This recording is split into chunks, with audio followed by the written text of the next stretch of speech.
오늘 우리에게 은혜 주실 하나님의 말씀은 요한복음 19장 10절부터 16절까지 말씀입니다. 요한복음 19장 10절부터 16절까지 말씀을 한 절씩 교독하시겠습니다.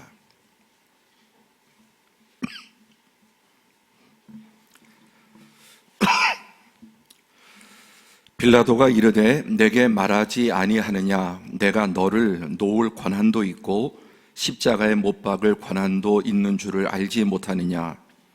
예수께서 대답하시되 위에서 주지 아니하셨더라면 나를 해할 권한이 없었으리니 그러므로 나를 내게 넘겨준 자의 죄는 더 크다 하시니라. 이러함으로 빌라도가 예수를 놓으려고 힘썼으나 유대인들이 소리질러 이르되 이 사람을 놓으면 가이사의 충신이 아니니이다. 무릇 자기를 왕이라 하는 자는 가이사를 반역하는 것이니이다. 빌라도가 이 말을 듣고 예수를 끌고 나가서 돌을 깐뜰 히브리 말로 가바다에 있는 재판석에 앉아 있더라. 이날은 6월절의 준비일이요 때는 제6시라. 빌라도가 유대인들에게 이르되 보라 너희 왕이로다. 그들이 소리 지르되 없이 하소서 없이 하소서, 그를 십자가에 못 박게 하소서. 빌라도가 이르되 내가 너희 왕을 십자가에 못 박으랴. 대제사장들이 대답하되 가이사 외에 우리에게는 왕이 없나이다 하니 다 함께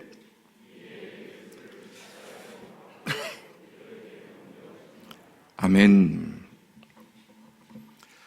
오늘까지 고난주간 특별 새벽기도의 4일째를 맡고 있는데 그렇게 어려운 일도 아니지만 또 안 하시던 분들은 또 쉬운 일도 아닙니다. 가장 귀하고 중요한 것은 이렇게 결심을 하고 함께 이 새벽기도에 함께 하신 것, 또 오늘 4일까지 함께 많이 피곤하시겠지만 함께 하신 것 참 너무나 감사하고, 얼마 전에 우리 목사님 한 분이 설교 제목이 큰 싸움에 이기려면, 인생에 이제 큰 싸움들이 있죠. 작은 싸움도 있고, 큰 싸움에 이기려면 첫 번째 방법이 뭐냐? 작은 싸움에서 이겨야 된다. 틀림없는 말입니다. 큰 일 잘하려면 작은 일 잘해야 되고요. 작은 일을 못하는 사람들 갑자기 큰 일이 주어질 리도 없고, 또 주어진다고 잘할 리도 없을 겁니다. 일상의 작은 일들, 또 작은 순종들을 하지 못하면 결코 큰 믿음으로 또 큰 영적인 싸움의 승리도 없게 될 줄로 믿습니다. 이제 내일 마지막 하루 더 남았는데 끝까지 승리하시고 하나님께서 큰 은혜 주시고 여러분의 믿음의 반응에 대해서 또 복 주시기를 축복합니다. 오늘 넷째 날 말씀의 제목은 빌라도의 착각입니다. 우리는 살면서 누구나 크고 작은 착각을 다 하면서 살죠. 얼마나 더 많이 하느냐 덜 하느냐의 차이가 있을 뿐이지 크고 작은 착각들을 하면서 살아갑니다. 예수님 당시 유대는 주전 63년 전부터, 예수님 오시기 63년 전부터 거대한 로마 제국의 식민지로 통치를 받게 되었습니다. 로마는 총독을 보내서 이 작은 속국 유대 땅을 다스렸는데, 이렇게 총독들의 임기 또 이름입니다. 그 중에 우리가 잘 아는 불신자들도 할 수 있는 로마 총독 본디오 빌라도는 로마가 파송한 5번째 유대 총독입니다. 재위 기간은 이제 주후 26년부터 36년, 예수님께서 한 33년, 4년, 32년에서 4년 그 어간에 돌아가신 그 기간과 이렇게 일치합니다. 결국은 로마 제국은 예수 그리스도를 로마 제국의 반역자로 처형을 한 것이죠. 그래서 우리가 신앙 고백에 본디오 빌라도에게 고난을 받으사, 전 세계 교회가 2000년 가까이 항상 본디오 빌라도를 이렇게 말하고 있습니다. 로마 황제를 대신해서 통치하는 것처럼 본디오 빌라도는 로마 제국을 대표해서 예수 그리스도를 결과적으로 어쨌든지 간에 결과적으로 로마의 반역자의 수괴로 십자가형으로 처형을 한 사람입니다.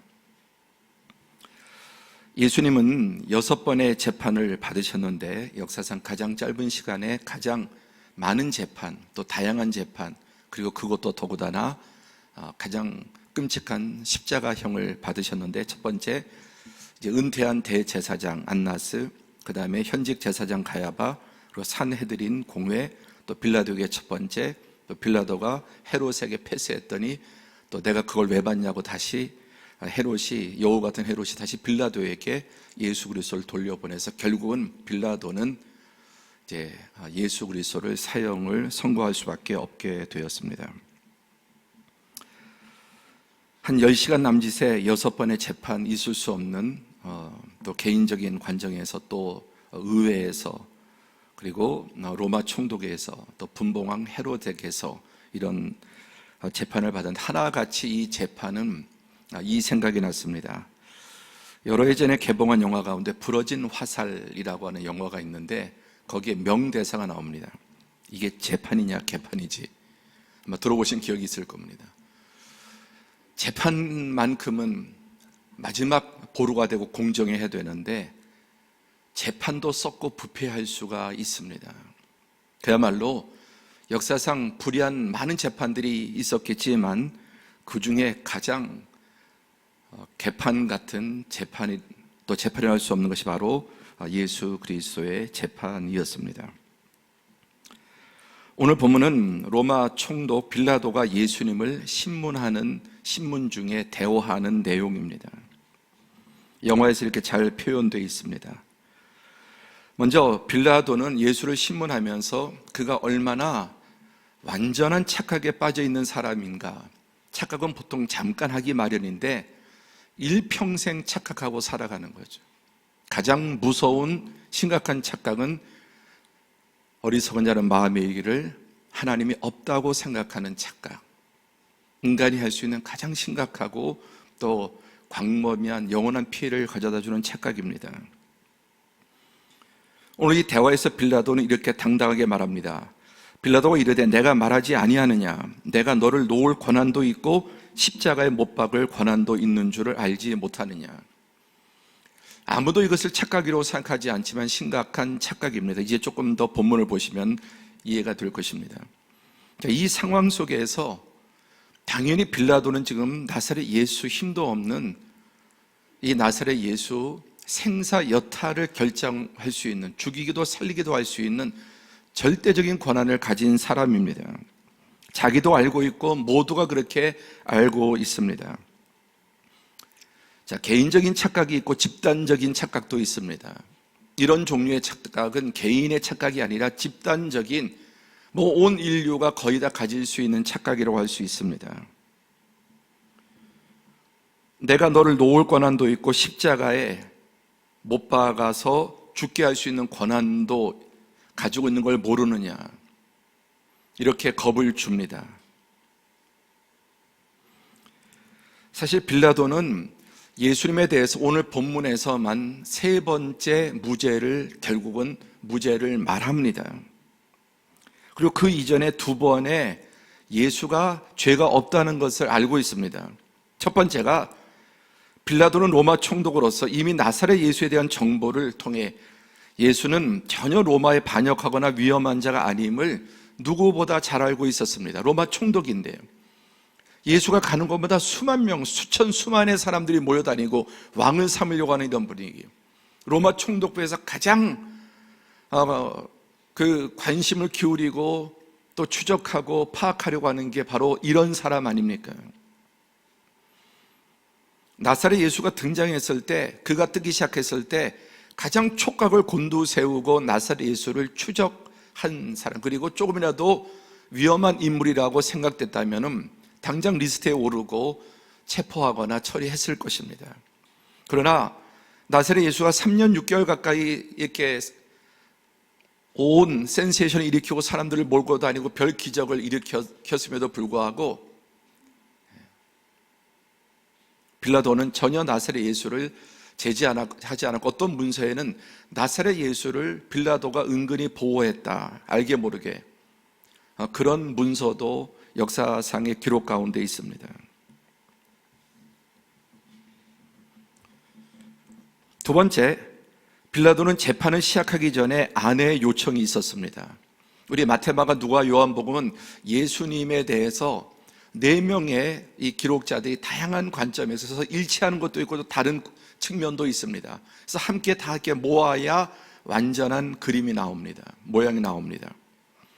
마태복음 20장 19절에 보면 총독이 재판석에 앉았을 때 그의 아내가 사람을 보내어 이르되 저 옳은 사람에게 아무 상관도 하지 마옵소서. 이미 빌라도의 아내도 나사렛 예수에 대해서 충분히 다 알고 있었죠. 남편이 하는 일이 그런 것이고 정치의 문제에 대해서 예수님의 소문이 워낙 컸기 때문에 뭐라고 얘기합니까? 저 옳은 사람에게 아무 상관도 하지 마옵소서. 오늘 꿈에 내가 그 사람을 인하여 애를 많이 태웠나이다. 얼마나 이 꿈이 강렬했으면 또 이 얘기를 꼭 해야 되었으면 재판석에 앉은 총독에게 비서 이렇게 보내서 그 사람을 아무 상관도 하지 말라. 이렇게 이미 아내가 또 특별히 사람을 보내서 알려주었습니다. 이미 이런 것으로 빌라도는 나사렛 예수가 어떤 인물인지 또 그의 보고서를 보면은 나중에 로마 황제에게 보낸 보고서를 보면은 그 내용으로 보면 빌라도가 나사렛 예수에 상당히 호감을 가지고 있었다는 것을 알게 됩니다. 자, 빌라도는 1차로 무죄 선언을 하죠. 나사렛 예수를 신문한 다음에 나는 그에게서 아무 죄도 찾지 못하였노라. 고발한 자가 누구냐면은 대제사장, 로마 총독을 아무나 만날 수 있습니까? 대제사장 가야바 정도는 돼야 총독을 만날 수 있는데, 그리고 또 그 백성의 사내들인 지도자들, 그들이 새벽에 몰려와서 6시에 총독의 집에 몰려와서 관저에 몰려와서 이 재판을 청했던 것입니다. 나는 그에게서 아무 죄를 찾지 못하였다고 말합니다. 그리고 1차 타협안을 제시하죠. 빌라도가 이르되 너희가 그를 데려다가 너희 법대로 재판하라. 이게 그들 사이의 문제인 걸 알았기 때문에, 종교적인 문제인 걸 알았기 때문에, 아니 너희도 자율권을 줬으니까 사내들이 당신들의 법에 따라서, 유대법에 따라서 하라. 그때 뭐라고 말합니까? 우리에게는 사람을 죽이는 권한이 없나이다. 정확하게 그들의 목적이 무엇인지 나사렛 예수를 죽이는 것입니다. 사형을 하는 것입니다. 그저께 이 로마는 그 유대인들에게 상당 부분의 재량권을 주었습니다. 그러나 이 사형, 이런 최고의 마지막 권한은 갖고 있어야죠. 그러니까 너희 법대로 재판해서 죽이든 말든 너희 법대로 해라. 죽이란 말은 아니죠. 죽이는 사형 권한은 없으니까. 그러니까 그들이 우리에게는 사람을 죽이는 권한이 없나이다. 정확하게 그들의 의도는 나사렛 예수를 죽이려고 하는 것이었습니다. 그러니까 빌라도가 또 두 번째 타협안을 제시합니다. 6월절이 되면 명절에 특사가 있죠. 우리도 광복절 특사, 추석, 또 설의 특사 이런 것들이 있는데, 그 당시에 바라바라고 하는 강도가 있었는데 이 사람은 절대로 놓아줘서는 안 되는 사람입니다. 로마 총독으로서 절대로 이 사람만큼은 놓아줄 수 없고, 이 바라바는 반드시 십자가에 처형해야 될 중범죄자입니다. 좀 뒤에 말씀드리겠습니다. 그런데 빌라도가 얼마나 이 예수를 살리고자 했으면 이런 카드를 꺼내 들었는가 하는 것은 대단히 놀라운 일입니다. 이 카드는 꺼낼 수 없는 카드인데, 이미 빌라도가 예수에 대해서 충분히 알고 또 아내가 그렇게 또 사람을 보내서 이런 이야기를 했을 때 정말 나사렛 예수를 건드리면 안 되겠다, 어떤 신적인 두려움, 이런 것들을 느꼈던 것 같습니다. 그래서 총독으로서는 꺼낼 수 없는 카드, 진짜 그 로마의 혁명을 일으킨, 로마의 반역을 일으킨 바라바를 이제 되면서 이 카드를 내놓으면 받겠지라고 생각을 했는데 이 두 번째 타협안도 실패했습니다. 그들은 나사렛 예수를 원했습니다. 이어서 2차 무죄 선언을 합니다. 또 요한복음 19장 4절에 보면은 이렇게 뭐 해도 저렇게 해도 안 되니까 다시 나는 그에게서 아무 죄도 찾지 못하는 것을 너희에게 알게 하겠다. 아무 죄도 찾을 수가 없다. 그러면서 세 번째 타협안을 이렇게 제시하고 행합니다. 요한복음 19장 1절, 2절, 5절 함께 봉독하죠. 시작. 이에 빌라도가 예수를 데려다가 채찍질하였더라. 군인들이 가시나무로 관을 엮여 그의 머리에 씌우고 자색 옷을 입히고 이에 예수께서 가시관을 쓰고 자색 옷을 입고 나오시니 빌라도가 그들에게 말하되 보라 이 사람이로다. 뭐 꽝 드신 닭이라고 그냥은 도무지 안 되겠고 그래서 로마 병정에게 예수를 채찍질하게 시킵니다. 무시무시한 채찍, 가죽의 끝에는 중간에 납덩어리에 달려있고 끝에는 그 동물의 뼈들을 날카롭게 깨서 이렇게 붙여놓고 뭐 때리면은 이게 어떻게 해요? 몸이 쫙쫙 찢기는 거죠. 이런 매를 죽을 지경이 되도록 때립니다. 완전히 사람을 정말 피투성이 만신창이를 만드는 것입니다. 패션 오브 크라이스트에서 잘 이렇게 정말 묘사되어 있습니다. 그리고 이제 예수를 끌고 나와서 그들에게 보여주면서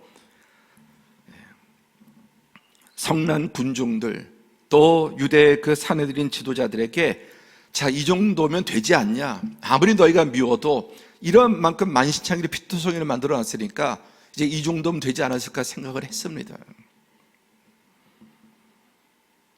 보라 이 사람이다. 내가 여기까지 했다. 그러니까 이제 죽이는 것은 하지 말자라는 것입니다. 지금까지 빌라도가 해왔던 이런 스텝들을 볼 때 얼마나 그가 나사렛 예수를 죽이지 않으려고 애를 썼는가를 보여주는 것입니다. 이 정도면 분노가 잠재워질 줄 알았는데 더 그들은 광분합니다. 빌라도가 세 번째 또 무죄를 선포합니다. 이 정도에서 끝나자. 근데 이 대제사장들, 사내들이 이런 사람들이 백성들을 동원하고 돈을 또 매수하고 해서 십자가에 못 박으라, 십자가에 못 박으라. 자, 아까 빌라도가 너희 법대로 해라. 그럼 그들의 법대로 하면은 유대인들은 사람을 죽일 때 돌로 쳐 죽입니다. 그리고 정말 죄를 돌로 쳐 죽이면 노마가 그냥 묵가고 넘어가기도 합니다. 죽여도 너희가 해라. 마지막 빌라도가 손을 씻는 이유가 무엇입니까? 그런데 그들은 그냥 돌로 쳐 죽이는 거 말고 반드시 나사렛 예수는 어떻게 죽여야 합니까? 십자가에 못 박아 죽여야 되는 것입니다. 그러니까 너희가 십자가에 들여서 못 박으라. 내가 죄가 없는데 어떻게 가장 극형을 주겠느냐. 그 자기 총독이고 자기도 재판관인데 그 자존심 있지 않습니까? 이제 식민지 이 사람들하고 백성들하고 세 번째까지 죄가 없다고 빌라도가 말을 합니다. 결정타는 이렇습니다. 이러함으로 빌라도가 예수를 놓으려고 힘썼으나 유대인들이 소리질러 이르되 이 사람을 놓으면 가이사의 충신이 아니니이다. 절대로 빌라도가 빠져나갈 수 없는, 그들이 얼마나 그 머리가 비상한 자들인지, 노예한 자들인지 빌라도가 빠져나갈 수 없는, 이 나사렛 예수가 로마의 반역자고 황제를 반역하는 자인데, 유대인의 왕이라고 하는 자인데, 나사렛 예수를 풀어주면 당신은 가이사의 충신이 아니다가 아니라 당신도 역적이다. 무릇 자기를 왕이라 하는 자는 가이사를 반역하는 것이니다. 그런 자를 또 무죄 방면하는 당신도 가이사의 반역자다. 소리 지르면서 없이하소서 십자가에 못 박으소서. 빌라도가 이르되 내가 너희 왕을 십자가에 못 박으랴. 대제사장들이 대답하되 가이사 외에는 우리에게 왕이 없나이다. 대제사장들이 절대로 할 수 없는 말, 오직 십계명 1계명에 여호와 하나님만 섬기라고 하는. 그런데 이 대제사장들이 또 서기관들이 율법의 학자들이 성전과 성경을 맡은 자들이 가이사 외에는 우리에게 왕이 없다. 가이사는 자기를 신으로 여기는 사람입니다.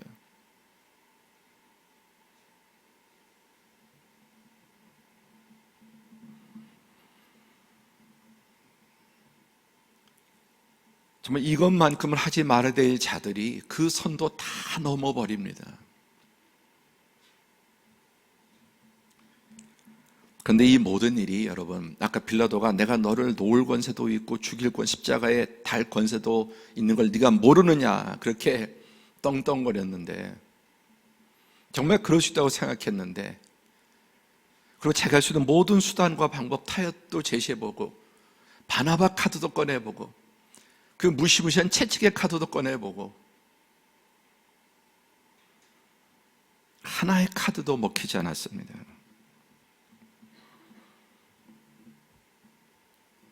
아무리 했어도 그럴수록 유대인들은 더욱 소리 지르고 이 사람을 놓으면 가이사의 충신이 아니다.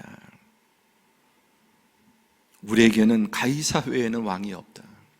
많이 거짓말인 줄 알면서도 빠져나갈 구멍이 없었습니다. 다 함께 시작. 이에 예수를 십자가에 못 박도록 그들에게 넘겨주니라.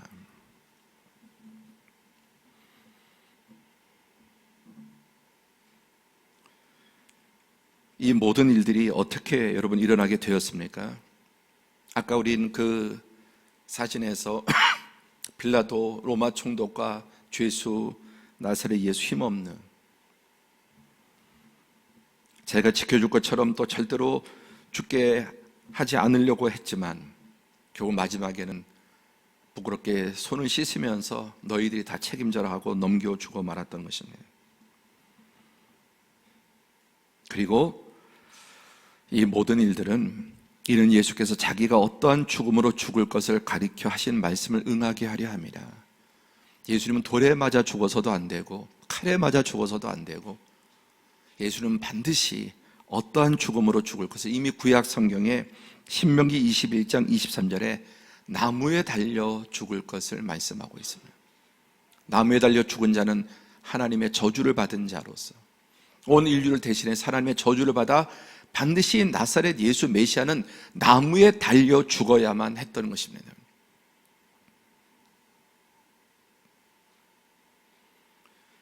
그리고 결국 그들의 소리가 이기고 빌라도는 그들이 원하는 대로 언도합니다. 그리고 또 이 바나바까지 놓치죠. 그들이 요구하는 자 곧 밀란과 살인으로 말미암아 옥에 갇힌 자를 놓아주고, 정말 죽여야 될 바나바는 놓아주고 절대 죽여서는 안 될 나사렛 예수를 십자가형을 언도해서 죽게 만들었던 것입니다. 아까 빌라도가 내가 너에 대해서 풀어줄 수도 있고 십자가에 죽일 수 있는 권한이 있다고 했을 때 예수님이 뭐라고 대답하셨습니까? 다 함께 시작. 예수께서 대답하시되 위에서 주지 아니하셨더라면 나를 해야 할 권한이 없었으리니. 여러분은 이 믿음이 있으십니까? 이 믿음이 확고히 있는 사람과 이 믿음이 희미하거나 없는 사람은 세상을 사는 방식이 다를 수밖에 없습니다. 온 세상 사람들이, 그리고 또 많은 그리스도인조차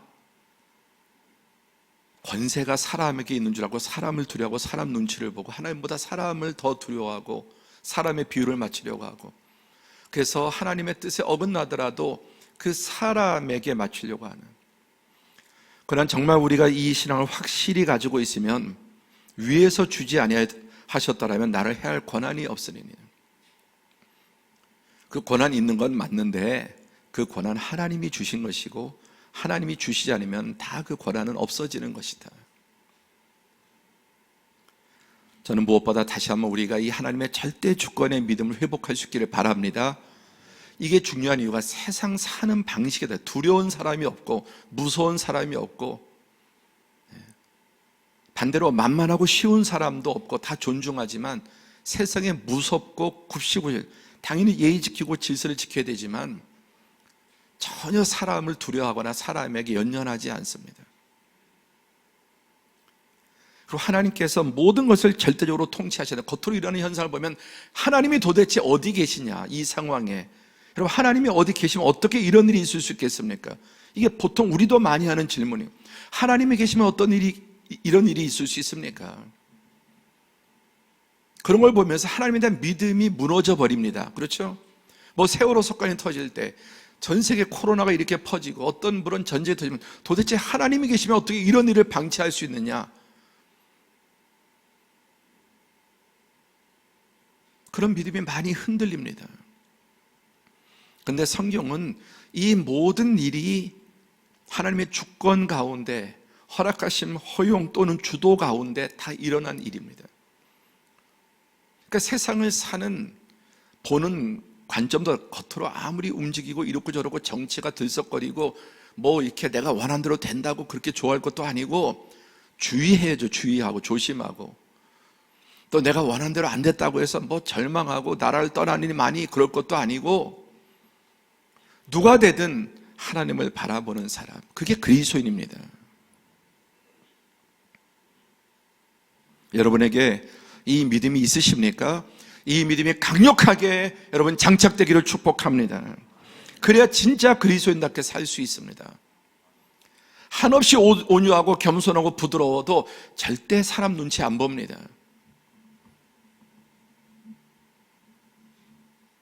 그리고 자기의 권한이 주어져도 권한은 쓰지 않습니다. 스스로 주어진 권한도 지위도 내려놓고, 어떤 일을 굳이 자기 욕심과 자기 뜻대로 관철하려고 그렇게 노력하지도 않습니다.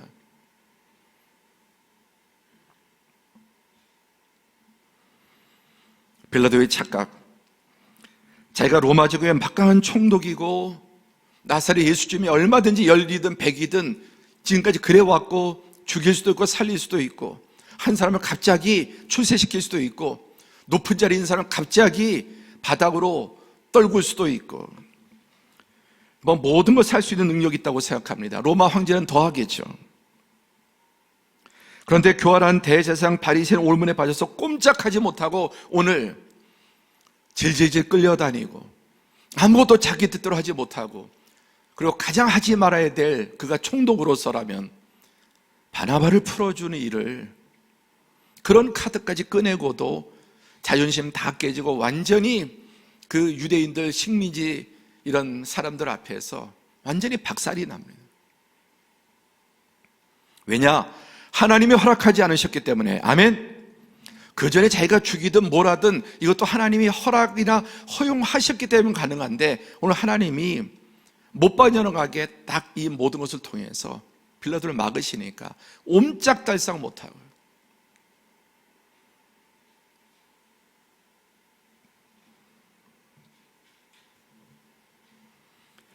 진정한 통치자는 누구입니까? 요한복음 10장 18절 다 함께 시작. 이를 내게서 빼앗는 자가 있는 것이 아니라 내가 스스로 버리노라. 나는 버릴 권세도 있고 다시 얻을 권세도 있으니 이 계명은 내 아버지에게서 받았노라. 예수님은 하늘과 땅의 모든 권세를 가지신 분이십니다. 아멘.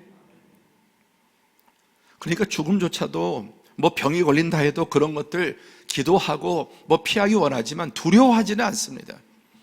하늘과 땅의 모든 권세를 가지고 계신 분이니까 내 사업이 만약에 지금 이 모든 것이 날아간다 할지라도 누가 원하겠습니까? 누가 좋아하겠습니까? 그러나 그것조차도 거기에 흔들리거나 마음이 그렇게 무너지지 않습니다. 스스로 버릴 권세도 있고, 스스로 버리나 버릴 권세도 있고 다시 얻을 권세도 있으니, 그래서 예수님은 자기 목숨을 버리셨고 다시 얻을 권세가 있기 때문에 3일 만에 다시 부활하셨습니다. 우린 잃으면 끝이지만 주님은 스스로 버릴 수도 있고 다시 찾을 수도 있는 전능하신 하나님이시오. 이 계명은 내 아버지에게서 받았다. 아까 위에서 주셨다. 그리고 위에서 주신 것이야. 그런데 이 위에서 이 권세를, 하늘과 땅의 모든 권세를 예수님께 주시는 것입니다. 그리고 예수는 이 길을 지금 스스로 가고 계시는 것입니다. 모든 것을 다 보고 계시고 그들의 수를 다 읽고 계시고, 자기의 유리한 것에 대해 한마디도 묵비건, 불리한 것에 대해서는 다 말씀하시고, 유리한 것에 대해서는 일체 대답도 하지 않으시고, 십자가를 향해서 예수님은 가셨던 것입니다.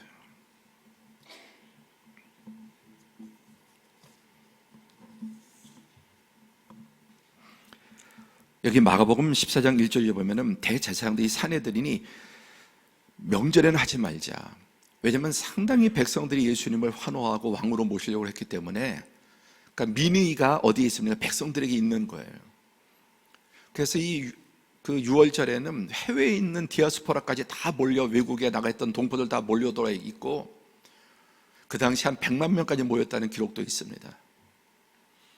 그런데 이 나사렛 예수에 대한 이 폭발적인, 그러니까 총독도 건드렸다가는 큰일 날 수 있는 거예요. 대제사장에서 사람들이 가장 많이 있을 때, 막 광화문 광장에 모여 있을 때, 거기서 이거 잘못 건드렸다 난리 나니까, 밀란이 나니까 명절에 하지 말자고 그들이 회의를 했습니다. 그런데 이것도 다 깨졌습니다. 예수님 명절에 죽으셨습니다. 절대 6월절에 역사상 단 한 번도 사람을 사형시켜 본 날이 없을 것입니다. 단언컨대. 그런데 그날에 예수님이 죽으셨습니다. 그들이 하지 말자고 했는데, 자, 요한복음 19장 14절에 이날은 6월절의 준비일이요 때는 제6시라. 제6시는 우리로 하면 지금 낮 12시. 정확하게 예수님께서 십자가에서 못 박히신 시간이 12시에 구약의 6월절 어린 양을 잡는 그 시간입니다. 그들은 다 피하고 다 자기 뜻도 한 것 같았지만 모든 것은 100% 하나님의 뜻으로. 이날은 6월절 준비일이요 제6시 낮 12시 예수님 십자가에 달리신 언도를 받고 구약의 6월절 어린 양을 잡는 그 시간. 왜냐하면 예수님은 6월절 어린 양의 실체이시기 때문에 그랬던 것입니다. 하나님의 뜻은 365일 중에 반드시 6월절이어야만 했습니다.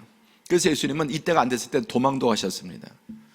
예수님은 언제 막 나가신 게 아니라 어떤 때는 피해서 도망도 가시고 숨으시기도 하고, 하나님의 때가 될 때 정확하게 이 6월절 전날 십자가에 죽으시기 위해서.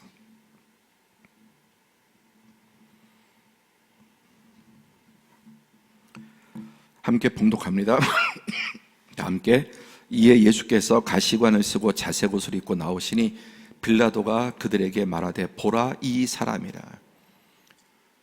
빌라도가 백성들에게는 자, 너희가 원하는 사람 이렇게까지 했으니까 채찍에 완전히 갈기갈기 다 만시하게 만들어 놓고. 그런데 여러분, 이 말이 또 대제사장이 한 사람이 죽어서 온 우리 백성을 살리는 게 낫지 않냐, 핑계로 한 말인데 정말 그랬습니다. 그리고 빌라도가 보라 이 사람이라, 이 말도 바로 보라 세상 죄를 지고는 하나님의 어린 양이라고 하는 세례 요한의 그 선지자의 증언과 이 악한 빌라도의 증언이 또 일치합니다.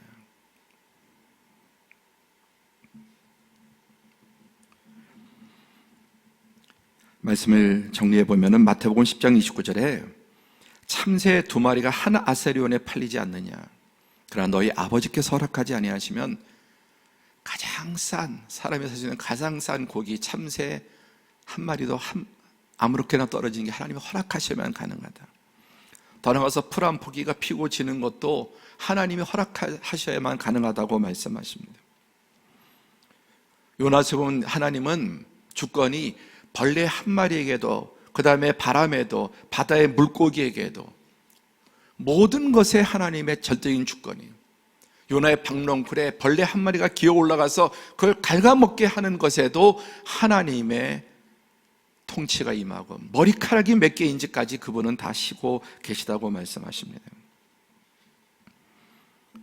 더 나아가서 그는 영원부터 영원까지 찬양받으실 분이시고 지혜와 능력이 그분에게 있고, 그는 때와 계절, 이 우주 만물의 사시사철 우주 만물을 다 바꾸시고 왕들을 패하시고 왕들을 세우기도 하시고, 세상의 모든 흥망성쇠가 한 국가와 개인과 인류의 흥망성쇠도 그분이 다 주장하신다고 하는 것을 말씀하고 있습니다. 근데 그분이 하신 방법이 무엇입니까? 결론입니다. 시작. 우리는 다 양 같아서 그릇 행하여 각기 제 길로 갔거늘 여호와께서는 우리 모두의 죄악을 그에게 담당시키셨도다. 아멘. 하나님이 이렇게 하신 이유가 무엇입니까? 그 모든 악과 대적과 사악함과 그 부패의 가장 정점에 있는 자가 누구라고 했습니까? 빌라도보다, 헤롯보다, 빌라도보다 이 산헤드린. 그들의 이 교활하고 이 모든 권모술수 가운데서도 그분은 그대로 자기의 뜻을 이루어 가십니다. 자기가 주도하고 자기가 이렇게도 저렇게도 할 수 있다고 생각하지만 그들은 아무것도 할 수 허락하지 않으시면 허락하는 범위 내에서만. 그러나 그분은 이렇게 하심으로써 어떤 일을 이루셨습니까? 우리 온 인류는 다 양 같아서 그릇 행하여 각기 제 갈 길로 갔거늘 여호와께서는 우리 모두의 인류의 죄악을 그에게 다 담당시키시는 것입니다. 예수님이 싸우신 두 전선은 유대교와 로마 제국이었어요. 크게 보면 유대교와 로마 제국. 예수는 반드시 대제사장 서기관 바리새인 유대인들에게 죽음을 당하셔야 했습니다. 왜냐하면 이것이 율법의 완성이기 때문에. 한편 예수님은 반드시 로마 제국에 의해 십자가에 죽음을 죽으셔야 했습니다. 로마 제국에 의해서. 그것은 온 인류의, 예수님은 단지 한 유대 나라의 구원자가 아니라 온 인류의 구원자가 되실 분이시기 때문에, 성경은 이미 이렇게 예언하고 있기 때문에 예수님은 유대교와 로마 제국, 선민인과 버림받은 온 인류 쌍방에 다 죽임을 당해야 했던 것입니다. 빌라도의 착각. 누가 진짜 힘을 가지고 있는가? 주권자인가? 세상은 이렇게 보이는 대로. 그러나 우리 그리스도인은 그것이 아님을 확실히 알고 믿고 이것을 굳게 붙들수록 정말 그리스도인답게, 그리고 용감하게, 정말 담대하게 어떤 상황 속에서도 주님을 신뢰하고, 심지어 그게 죽음이라 할지라도 그것조차도 죽음이 오라고 말할 수 있는 삶을 살 수 있게 됩니다. 그리고 우리 그리스도인이 세상을 살아가는 방식은 세상의 빌라도 같은, 로마 황제 같은 산헤드린 그런 방식이 아니라 나사렛 예수의 방식으로 살아가는 것이 진짜 하나님의 백성이 살아가는 방식이고, 그렇게 살아야 될 진짜 이유는 그게 이기는 길이고 복된 길이기 때문에 그렇습니다. 절대로 손해보지 않습니다. 절대로 패배하지 않습니다. 패배한 것 같아도 예수 그리스도는 사망 권세조차도 이기시고 부활하시고 영원히 만왕의 왕으로 만주의 주로 영광을 받으시는 것입니다. 기도하겠습니다.